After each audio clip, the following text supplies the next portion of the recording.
ఓం అస్మద్గురుభ్యో నమః. ఉల్లాస పల్లవిత పాలిత సప్తలోకే నిర్వాహ కోరకిత నేమ కటాక్షలీలా శ్రీరంగహర్మ్యతల మంగళదీపరేఖాం శ్రీరంగరాజమహిషీం శ్రియమాశ్రయామః.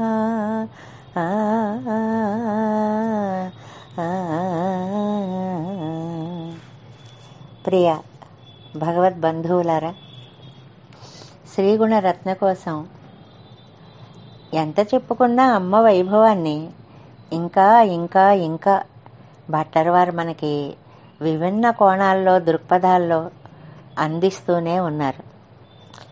ఇవాల్టి శ్లోకంలో ఇవాళ మనం 34వ శ్లోకంలోకి ప్రవేశిస్తున్నాము.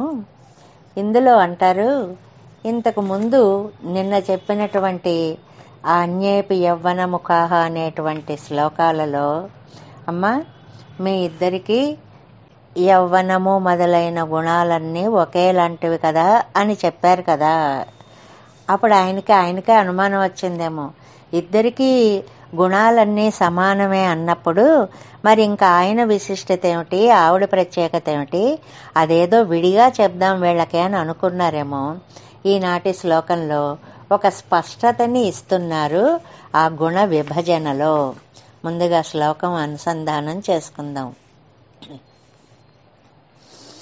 యువత్వాదౌ తుల్యేపి అపరవసత శత్రుశమనస్థిరత్వాదీన్ కృత్వా భగవతి గుణాన్ పుంస్త్వ సులభాన్ త్వయి స్త్రీత్వైకాంతాన్ మ్రదిమ పతిపారార్ధ్య కరుణా క్షమాదీన్ వా భోక్తుం భవతి యువయోః ఆత్మనిభిదా. యువత్వాదౌ తుల్యేపి, నిన్నటి వరకు మేము ఆ యవ్వనము ఆ మార్దవము ఇలాంటివిద్దరికీ ఉన్నాయని చెప్పాము. అపి నిజమే, మేము చెప్పిన మాట నిజమే కాబట్టి రెండు ఇద్దరికీ సమానమే. అయినా భగవతి అంటే ఇక్కడ భగవంతుని యందు అంటే రంగనాథుడి యందు పుంస్త్వ సులభాన్ మగవాళ్లకే ప్రత్యేకంగా తేలికగా అలవడేటువంటి కొన్ని గుణాలు ఉన్నాయండి అంటారు. ఏమిటండి ఆ గుణాలు అంటే, అపరవశత ఇతరుల అధీనంలో లేకపోవడం, సర్వతంత్ర స్వతంత్రుడిగా ఉండడం అనేటువంటి భగవంతుడికి ఏకైకమైన విలక్షణమైన గుణంగా చెప్తారు. అలాగే రెండవది శత్రుశమన, శత్రువులని నశింపచేయడం. మూడవది స్థిరత్వ, దృఢంగా ఉండడం, అన్న మాట మీద నిలబడి ఉండడం. కొంతమంది మూడుగా చెప్పారు, కొంతమంది శత్రుశమన స్థిరత్వాదేన్, శత్రువులని నశింపచేయడంలో ఏమాత్రం సందేహము లేని స్థిరత్వం కలిగిన వాడు అని రెండుగానే అర్థం చెప్పుకోవాలని కూడా చెప్పారు. ఆదీన్ గుణాన్, ఇలాంటి గుణాలన్నిటినీ కూడా కృత్వా చేసి త్వయి మగవాడి అయిన పరమాత్మ యందు ఆ గుణాలు పెట్టాడు. ఏ గుణాలు?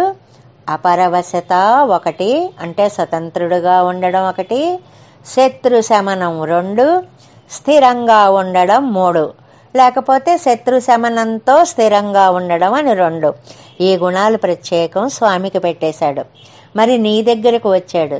నీ దగ్గరకు వచ్చేటప్పటికి స్త్రీత్వ ఏకాంతాన్, స్త్రీలకు మాత్రమే పరిమితమైనటువంటి కొన్ని గుణాలు. ఏమిటండి అది?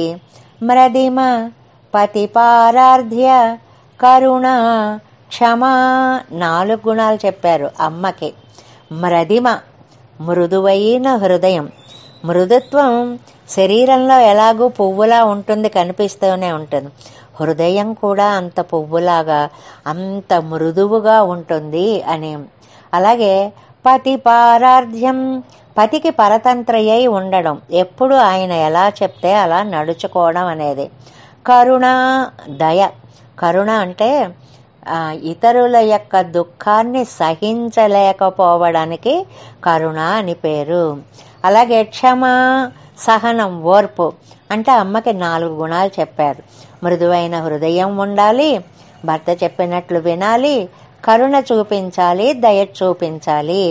ఇలాంటి గుణాలని కృత్వా ఆలోచించి ఈవిడ వైపు ఇవిచ్చాడండి. భోక్తం ఈ మగవాళ్ల గుణాలైనా ఆడవాళ్ల భోగాలైనా అనుభవించడానికి యువయోహో ఆత్మని భిద. అందుకోసం మిమ్మల్ని ఇద్దరిని మగ ఆడగా వేరువేరుగా భేదంగా చెప్తున్నాం గాని తల్లి, నిజంగా మీ శక్తి సామర్థ్యాలకి తేడా ఏం లేదు. ఇంతవరకు చెప్పిన యవ్వనం, సౌందర్యం ఇవన్నీ నిజంగా మీ ఇద్దరికీ ఒకేలా ఉన్నాయి. అయినా పురుషుడికి ఒక స్వాతంత్ర్యం ఉంటుంది, ఒక విరోధి నిరసనం ఉంటుంది, ఒక స్థిరత్వం ఉంటుంది. అవేమో ఆ భగవన్ నారాయణులో మనకి కనిపిస్తాయి. స్త్రీకి ప్రత్యేకంగా కొన్ని లక్షణాలు ఉంటాయి. మృదు హృదయం, పతివ్రతత్వం, దయ, ఓర్పు.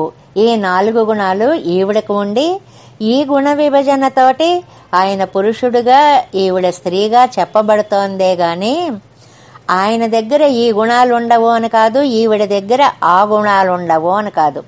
ఉదాహరణకి ఈవిడికి క్షమ అనే గుణం ఉందనుకోండి, ఆయన దగ్గర క్షమ లేదండి. ఎంతమంది శత్రువులని ఆయన క్షమించలేదు. రావణాసురుడు అంతటి వాణ్ణి గచ్చ అనుజానామి, వెళ్ళిపో, మళ్ళీ ఆయుధాలు తెచ్చుకో అనలా ఉంది. కానీ ఆయన సర్వతంత్ర స్వతంత్రుడు.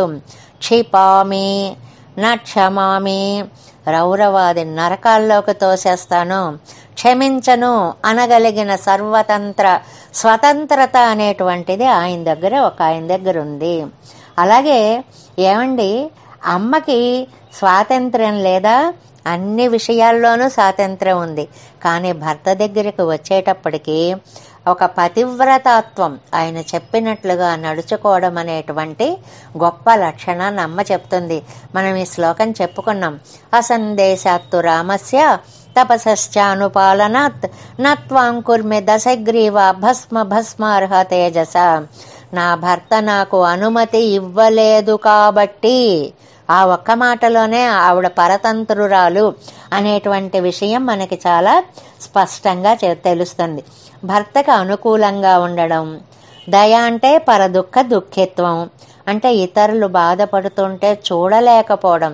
కిమేతత్ నిర్దోషక్క, ఏమిటండి అలా బాధపడతారు, తప్పు చేయని వారెవరండి, ఇలాగ వెనకేసుకొస్తుందిటండి. ఇవి తల్లి గుణాలండి. ప్రత్యేకంగా తండ్రి కొడుకుని తిట్టాడనుకోండి, వాడు ఏ సెకండ్ షోకో వెళ్ళొస్తాడు, వాడిని పట్టుకుని నానా తిడుతూ ఉంటాడు. వాడికి వినపడకుండా అంటుందట, ఏమండి చిన్నప్పుడు మీరెప్పుడు వెళ్ళలేదా, ఇలా చేయలేదా, మనం అలా చేయలేదా, ఇలా చేయలేదా, ఎందుకండి అలా అంటారు అని చెప్పి అవతల వాడిని అవమానించడం ఇష్టం లేక స్వామికే సలహా ఇవ్వగలిగినటువంటి మృదు హృదయ అమ్మ అని చెప్పడం. కాబట్టే ఆయన్నేమో పురుష గుణాలు బాగా ఉండడం వల్ల పురుషోత్తముడు అని అన్నారు. ఈవిడలేమో స్త్రీ గుణాలు చాలా ఎక్కువగా ఉండడం వల్ల నారీణాం ఉత్తమావధూహు అన్నారు. స్త్రీలలో చాలా ఉత్తమురాలు అనేటువంటివి. ఇందులో ఒక మనకి సాధారణంగా ఈనాటి పరిస్థితులని, ఈ దేశకాల పరిస్థితులని, ఈ చరిత్రని గురించి ఆలోచిస్తే ఒక్క ప్రశ్న సమాధానం మనం వైవిధ్యంగా వింటున్నాం. ఏమిటి? ఆయన స్వతంత్రుడవడం, ఆవిడ జీవితాంతం పరతంత్రురాలై ఉండాలా, వాళ్ళు ఏది చెప్తే అది వీళ్ళు వినాలా, వీళ్ళు చెప్పిన మాట వాళ్ళు వినక్కర్లేదా, ఎందులో అసమానత్వం అని ఇలాగ చూస్తున్నారు, ఇద్దరం సమానమే. ఇలాంటి వాదాలు ఇవాళ మనకి 190 చోట్ల వినపడుతున్నాయి. అవన్నీ నిజమే. కానీ చరిత్రను ఒక్కసారి చూసుకుందాం. చరిత్రలో మనకి పురుషాధిక్య రాజ్యాలు అనేటువంటివి వేదవాంగ్మయం నుంచి కూడా వచ్చాయి. మధ్యలో గార్గి, మైత్రేయి లాంటి వాళ్ళ పరిపాలనలు ఏవో భావ విలాసాలు కొంతకాలం సాగినప్పటికీ కూడా ఇది పురుషాధిక్య ప్రపంచంగానే, అటు వాంగ్మయం చూసుకోండి, అటు ధర్మశాస్త్రాలు చూసుకోండి, ఆ మార్గంలోనే అది ప్రయాణం చేస్తూ వచ్చింది. అది ఒకటి కారణం. రెండవది, స్త్రీ యొక్క దేహ నిర్మాణం, పురుషుని యొక్క దేహ నిర్మాణం, దీనిలో ఉండేటువంటి శక్తి సామర్థ్యాల వల్ల ఆ దేహం ప్రకటించేటువంటి ఫలితాలు, వీటన్నిటిలోనూ కూడా తల వంచవలసినటువంటి పరిస్థితి, కొంత నిర్బలత్వము స్త్రీ దేహానికి ఏర్పాటు చేసి ఉండడం వల్ల స్త్రీలకు ఈ లక్షణాలే ఉండాలి, పురుషులకు ఆ లక్షణాలే ఉండాలి అన్నారు. ఇద్దరూ నవ్వచ్చండి. పగలబడి మగవాడు నవ్వచ్చు, ఆడది నవ్వచ్చు. కానీ మగవాడు నవ్వితే భరిస్తారు, ఆడది నవ్వితే ఏమిటి నవ్వు, మగాడిలాగా అంటారు. ఆ మగాడిలాగా అనడంలో ఈవిడ స్త్రీత్వాన్ని కొంత కోల్పోయింది అని అర్థం అన్నమాట.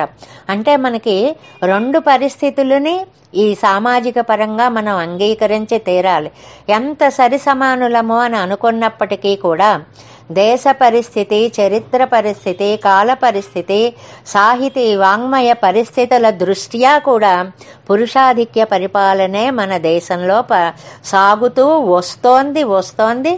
వస్తుంది కూడా. కొంత మార్పు ఏమన్నా ఉంటే ఉండవచ్చు ఇక ముందు. అందువల్ల వాళ్ళు ఆ నిర్ణయాల ప్రకారం పురుషులకి కొన్ని లక్షణాలు, స్త్రీలకి కొన్ని లక్షణాలు చెప్పారు. అవి ఎక్కువగా పురుష లక్షణాలు కలిగినటువంటి మహావిష్ణువు రాముడిగా వచ్చినప్పుడండి, మనకి సీతమ్మ అడుగుతుంది రాక్షసులను అందరినీ నేను చంపేస్తాను అని. అంటే అరణ్యకాండలో అక్కడను, ఏమండి నాకొక్క అనుమానం ఉంది, తీరుస్తారా అంటుంది. ఏమిటి అంటాడు.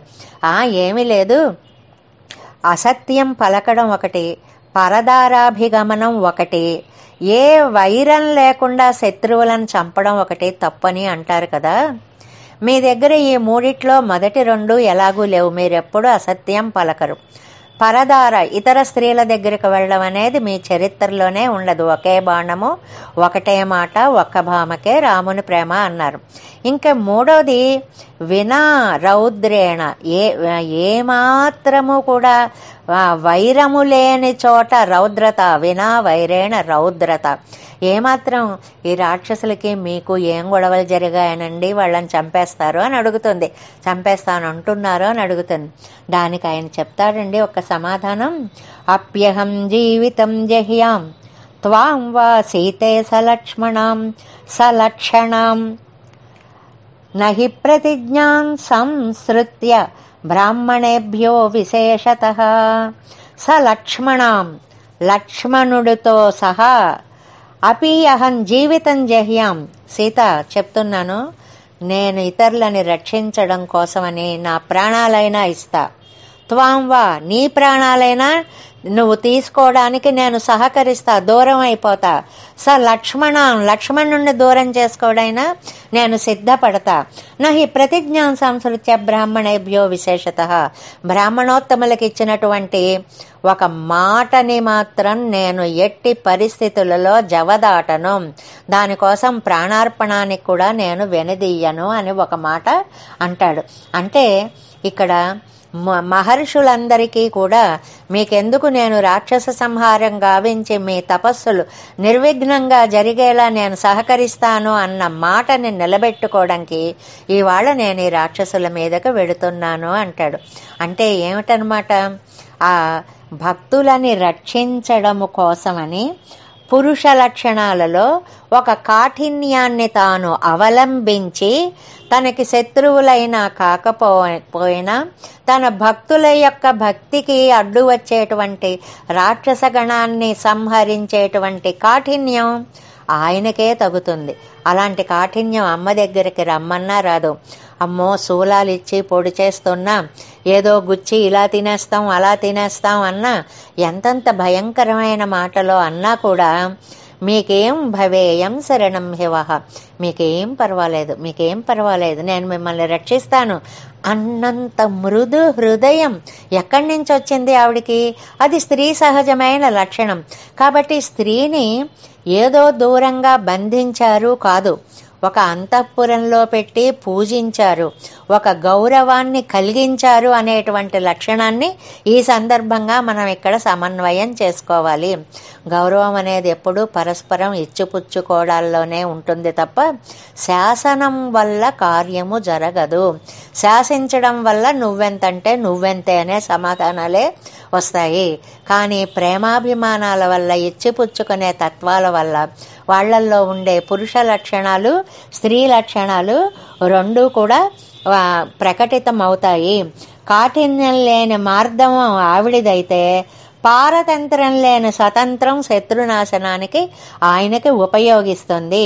ఎంత అందమైనటువంటి అర్థం అండి ఇందులో ఈయన చెప్పింది. కొన్ని గుణాలు పురుష లక్షణాలు, కొన్ని గుణాలు స్త్రీ లక్షణాలు.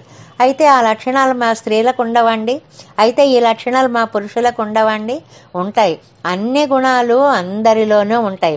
కానీ ప్రత్యేకంగా మగవారి లక్షణాలుగా కొన్ని, ఆడవారి లక్షణాలుగా కొన్ని మనకి కాలం అందించింది. కాబట్టి ఆ లక్షణాలు నారాయణ తత్వంలో ఎలా దాగి ఉన్నాయి, అమ్మ నీ తత్వంలో ఎలా దాగి ఉన్నాయి, అసలు అవిభాజ్యులైన మీ ఇద్దరికి, విడదీయరాని మీ ఇద్దరికి ఏ కార్యము చేసినా ఫలితం ఏక ఫలితమే వస్తుంది.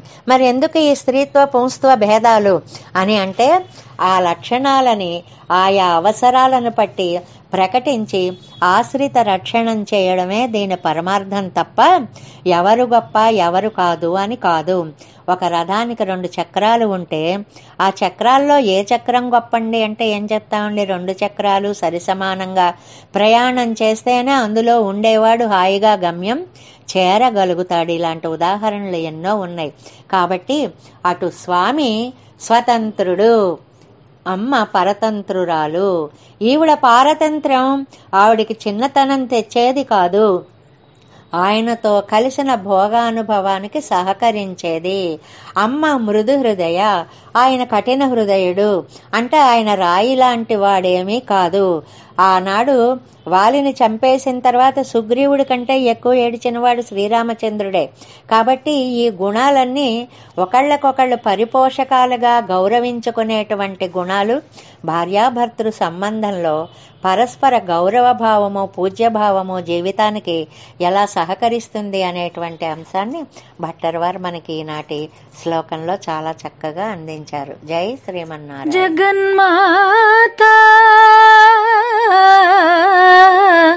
లోక పావని ఆత్మస్వరూప గుణములిద్దరికీ ఒకటైన స్త్రీ పురుష గుణములు అసామాన్యములే. ఆత్మస్వరూప గుణములిద్దరికీ ఒకటైన స్త్రీ పురుష గుణములు అసామాన్యములే.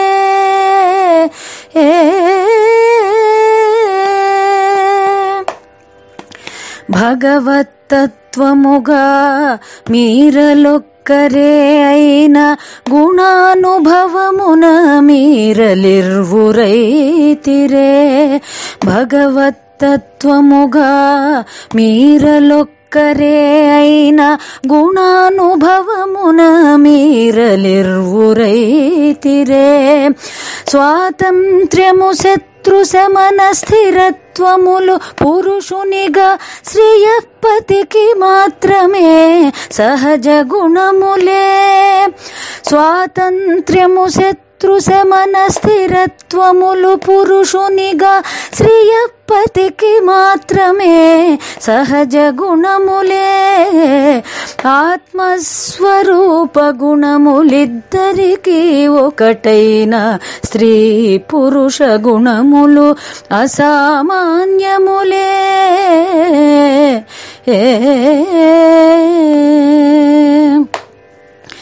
స్వాతంత్ర్య రిపుశమనాదులు అమ్మకే తగిన పారతంత్ర్య మార్దవములు ఆమె సొంతమే.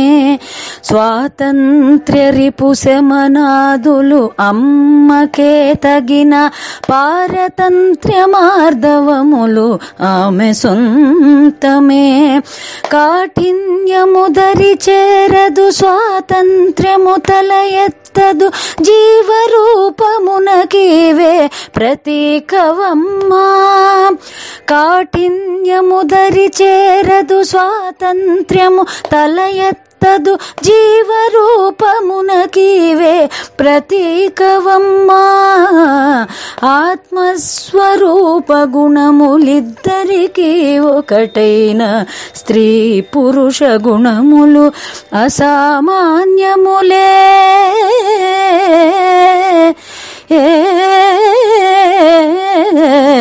ఏ